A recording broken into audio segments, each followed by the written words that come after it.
Oui. Euh, pour commencer, j'ai un avantage par rapport à beaucoup de monde. Je suis présent dans tous les entraînements. Donc, il y a personne qui sait meilleur que moi et que tout le staff qui est prêt pour jouer et qui n'est pas prêt pour jouer. Ça, c'est un. Deux, c'est aussi un joueur il a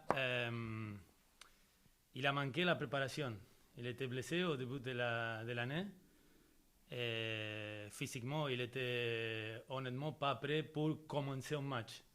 Oui, pour rentrer, et c'est ça qu'on a fait le dernier match. Je pense que aussi pour un joueur jeune qui joue avec une équipe professionnelle pour la première fois, c'est aussi important d'avancer petit à petit. Parce que de grands pas, comme il a passé aussi au début de saison avec certains joueurs, par exemple Nathan Saliba, je pense que c'est un bon exemple, qui est à la base des blessures, des joueurs qui n'étaient pas disponibles dans ce moment-là.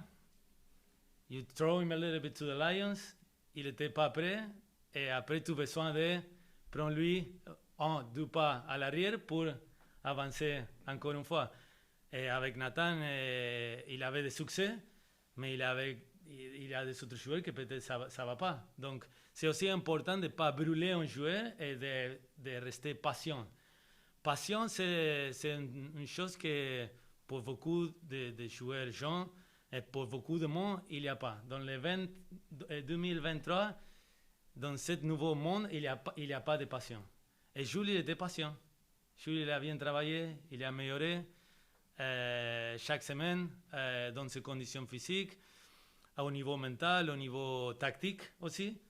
Et c'est pour ça qu'il a mérité de commencer Toronto. Mais on ne va pas oublier, et pour moi, comme entraîneur-chef, c'est important aussi de ne mettre pas la pression sur les épaules d'un joueur qui est encore très très jeune, qu'il a commencé les premiers matchs le week-end passé, et que même dans ces matchs qu'il a commencé,